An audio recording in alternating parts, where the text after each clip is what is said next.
नमस्ते दोस्तों, मैं हूं आपकी दोस्त और आप देख रहे हैं मेरा यूट्यूब चैनल पेंशन अलर्ट। दोस्तों, आज की वीडियो बहुत खास है क्योंकि जो खबरें सामने आई हैं वो सुनकर हर EPS 95 पेंशनर का दिल तेजी से धड़कने लगेगा। लगता है जैसे कोई नया सवेरा आने वाला है, एक नई उम्मीद जाग उठी है।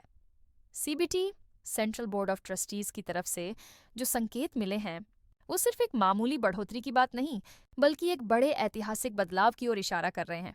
अब बात सिर्फ 700 रुपए तक सीमित नहीं रही, बल्कि उम्मीद की जा रही है कि पेंशन 10,000 रुपए के उस ख्वाबनाक लक्ष्य को छू सकती है जिसकी इच्छा हर पेंशनर बरसों से करता आया है।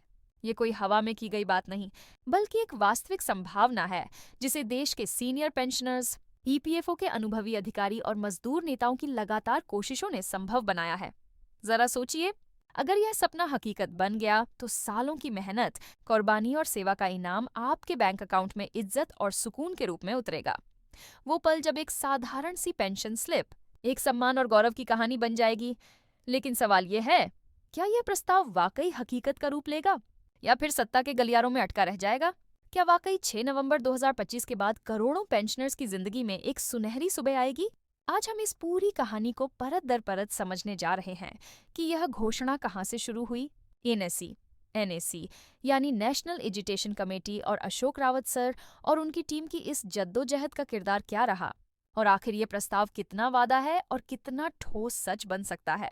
दोस्तों, CBT की हालिया मीटिंग ने वाकई एक नई लहर पैदा की है। EPFO के आंतरिक सूत्रों के अनुसार नए फार्मूले में सेवा के वर्षों, वेतन के स्लैब और योगदान के अनुपात को एक वैज्ञानिक फार्मूला के जरिए जोड़ने की बात हो रही है। अगर ये मॉडल मंजूर हो गया तो बहुत से पेंशनर्स की मासिक आय काफी हद तक बढ़ सकती है और यह संभव है कि वो 10,000 रुपए की सीमा को भी पार कर जाए। यह सिर्फ दावा नहीं बल्कि अशोक रावत सर और उनकी NAC टीम की बरसों की मेहनत का नतीजा है। उन्होंने सरकारी दफ्तरों के असंख्य चक्कर लगाए, आंदोलन किए, बैठकें की और EPFO बोर्ड के सामने ठोस सबूत रखे। नेसी का कहना है ये सिर्फ राशि बढ़ाने का मामला नहीं बल्कि सम्मान लौटाने की लड़ाई है। इसीलिए ज्यादातर पेंशनर्स इसे एक ऐतिहासिक कदम मान रहे हैं। लेकिन साथ ही हकीकत यह भी है कि EPFO और वित्त मंत्रालय के बीच वित्तीय संतुलन का मसला बहुत नाजुक है। विशेषज्ञों के मुताबिक अगर 10,000 पेंशन का फार्मूला तुरंत लागू हुआ तो EPS 95 फंड पर अरबों रुपए का अतिरिक्त बोझ पड़ सकता है। कुछ अधिकारियों का कहना है कि यह प्रस्ताव सिद्धांततः अच्छा है, लेकिन तुरंत लागू करना फंड की स्थिरता के लिए खतरा हो सकता है।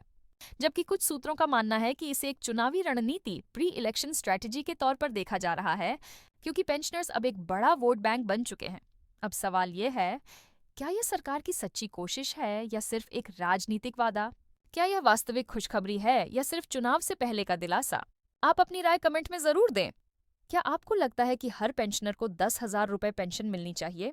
इसी बीच NAC ने साफ कहा है कि नया फार्मूला सिर्फ उन पेंशनर्स के लिए लाभदायक न हो जिनकी वेतन राशि ज्यादा थी, बल्कि हर पेंशनर को समान लाभ मिलना चाहिए। लेकिन कुछ शाखाएं अभी भी पुराने हिसाबी सिस्टम पर काम कर रही हैं, जिसकी वजह से नया फार्मूला पूरे देश में एक साथ लागू करना मुश्किल हो सकता है। कुछ अधिकारियों का कहना है कि इसे 2026 के अंत में कुछ क्षेत्रों में आजमाया जाएगा और पूरे देश में 2027 या 2028 तक पूरी तरह लागू किया जा सकता है। यानी इंतजार अभी खत्म नहीं हुआ, लेकिन अगर यह सब हकीकत बन गया तो ये करोड़ों बुजुर्गों की जिंदगी बदल सकता है। दोस्तों, नेक की इस जद्दोजहद को सलाम, जिसे अशोक रावत सर और उनकी तपस्वी टीम बरसों से लड़ रही है।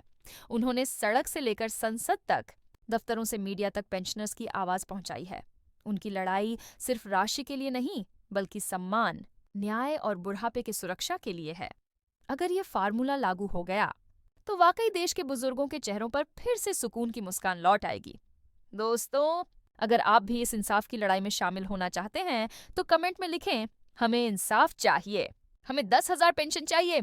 अगर आपको ये वीडियो जानकारी पूर्ण लगी तो इसे लाइक करें, हर पेंशनर तक शेयर करें और मेरे चैनल पेंशन अलर्ट को सब्सक्राइब जरूर करें, क्योंकि हम आपके अधिकारों की आवाज लगातार उठाते रहेंगे। ये लड़ाई सबकी है, हर पेंशनर का हक इसमें शामिल है। आइए मिलकर वह रास्ता बनाएं जहां पेंशनर्स की जिंदगी सिर्फ गुजरती कहानी नहीं बल्कि सम्मान, सुरक्षा और विश्वास की एक नई मिसाल बने। जय हिंद।